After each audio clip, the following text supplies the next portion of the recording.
हमारे आज के टॉपिक के अंदर हम ना सिर्फ हाइड्रोलॉजिकल साइकिल जानने की कोशिश करेंगे, बल्कि हम ये भी जानने की कोशिश करेंगे कि हाइड्रोलॉजिकल मॉडल्स क्या होते हैं और कितनी टाइप्स के हाइड्रोलॉजिकल मॉडल्स होते हैं। अगर इस फिगर की जानिब हम गौर से देखें तो ये वो हाइड्रोलॉजिकल साइकिल है जो हम अपनी प्राइमरी या मेट्रिकुलेशन से पढ़ते आ रहे हैं। मैं थोड़ा सा इसको रिपीट करते चलूंगा क्विकली कि the source of energy in any of the hydrological cycle in anywhere in the world it is the sun. जहां से हमारे पास एनर्जी आती है वही एनर्जी हमारे रिवर्स में, कैनाल्स में या वाटर बॉडीज के ऊपर पड़ती है और वहां से इवेपोरेशन होती है। यही इवेपोरेशन जो वाटर सरफेस से होती है, इसी का अल्टरनेट ट्रांसपायरेशन कहलाती है, जो कि प्लांट लीव्स से होती है। इन दोनों को जब कंबाइन किया जाता है तो इन दोनों को इवेपोट्रांसपिरेशन बोला जाता है। इसी इवेपोट्रांसपिरेशन से जो वाटर वेपर्स होते हैं, हाई एनर्जी काइनेटिक मॉलिक्यूल्स के जो होते हैं, वो एटमॉस्फेयर के अंदर जाते हैं और एक हाई एल्टीट्यूड के ऊपर जाके वो कंडेंसेशन का प्रोसेस होता है, जिससे क्लाउड फॉर्मेशन होती है। फिर जहां पे सुटेबल कंडीशंस होती है, लो प्रेशर जोन डेवलप हुआ होता है, वहां पे इन क्लाउड से प्रेसिपिटेशन होती है या रेनफॉल जिसको आप कहते हैं, और इस रेनफॉल के जरिए से वाटर दोबारा जमीन के ऊपर पड़ता है।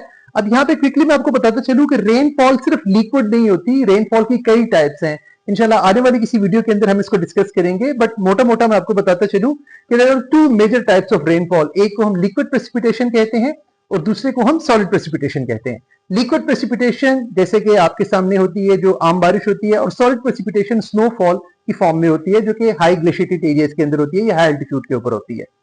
अच्छा, ये दोनों source of form of energy, rainfall जो है सोर्स ऑफ वाटर है। यहाँ से वाटर हमारे सिस्टम के अंदर एंटर होता है, दरियाओं में, कैनाल्स में, लेक्स में, और इससे कुछ वाटर जो है वो सरफेस रन ऑफ जनरेट होता है और कुछ वाटर वहीं से ग्राउंड वाटर की जानिब सीपिच करता है, जिसको पर्कुलेशन या इन्फिल्ट्रेशन बोला जाता है।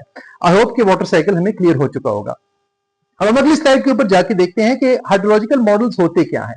हाइड्रोलॉजिकल मॉडल्स बेसिकली एक रियल टाइम को मैथमेटिकल इक्वेशंस की मदद से सॉल्व करने की कोशिश करते हैं, कि जिसमें हम different data sets, for example हम मीटरोलॉजिकल डेटा सेट, जैसे कि हमारे पास प्रेसिपिटेशन का डेटा हो गया, टेम्परेचर का डेटा हो गया, इवेपोट्रांसपिरेशन का डेटा हो गया, रिलेटिव ह्यूमिडिटी का डेटा हो गया, सोलर रेडिएशन का डेटा हो गया, विंड स्पीड का डेटा हो गया, इन तमाम डेटा सेट्स को इंटीग्रेट करते हैं along with the special data sets like for example topographic data, जिसको डिजिटल एलिवेशन मॉडल बोला जाता है, land use land cover change data बोला जाता है, और सॉइल का डेटा। इन तमाम डेटा सेट्स को इनकॉर्पोरेट करने के बाद मैथमेटिकल इक्वेशंस यूज की जाती है, रिवर राउटिंग की जाती है, और उसके बाद हमारे पास कुछ रियल टाइम इंफॉर्मेशन हमारे पास आती है। बेसिकली हाइड्रोलॉजिकल मॉडल्स को हम तीन मेजर कैटेगरीज के अंदर कन्वर्ट करते हैं। जो सबसे पहली कैटेगरी आपको नजर आ रही है लेफ्ट साइड के टॉप के ऊपर, उसको हम लंप मॉडल कहते हैं। ये क्या करता है कि किसी भी स्मॉल कैचमेंट को as a single unit treat करता है और फर्दर उसको स्मॉल एरियाज के अंदर डिवाइड नहीं करता। याद रखिएगा, लंप मॉडल हम हमेशा ऐसी जगहों के ऊपर इस्तेमाल करते हैं जहां पे हमारे पास कैचमेंट छोटी हो या कम से कम डेटा हमारे पास अवेलेबल होता है। सेकंड नंबर जो इसके बिल्कुल नीचे है वो सेमी डिस्ट्रीब्यूटेड मॉडल्स कहलाते हैं। अब सेमी डिस्ट्रीब्यूटेड मॉडल्स के अंदर क्या होता है कि किसी भी कैचमेंट को छोटे छोटे सब बेसिन के अंदर कन्वर्ट किया जाता है। ये जो सब बेसिन के अंदर कन्वर्जन होती है, it is based on its contribution towards the main canal.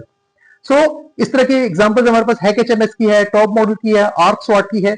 जो लास्ट में हमारे पास मॉडल्स आते हैं उनको हम फुली डिस्ट्रीब्यूटेड या डिस्ट्रीब्यूटेड मॉडल्स कहते हैं। याद रखिएगा, ये स्पेशली एक्सप्लिसिट मॉडल्स होते हैं और ये पूरी कैचमेंट को इक्वल स्मॉल ग्रिड्स के अंदर कन्वर्ट कर देता है। बेसिकली इसको 3D सिमुलेशंस भी कहा जाता है। हाईली सोफिस्टिकेटेड मॉडल्स होते हैं, हाईली डेटा इंटेंस मॉडल्स होते हैं, और इनको एज पर देयर नीड इस्तेमाल किया जाता है। आई होप कि हमारी आज की वीडियो के अंदर हमने ना सिर्फ हाइड्रोलॉजी को जानने की कोशिश की, बल्कि हाइड्रोलॉजिकल मॉडल्स को भी हमने देखा और हमने वाटर साइकिल को भी समझने की। इंशाल्लाह आने वाली वीडियो के अंदर हम मजीद इन चीजों को डिस्कस करेंगे।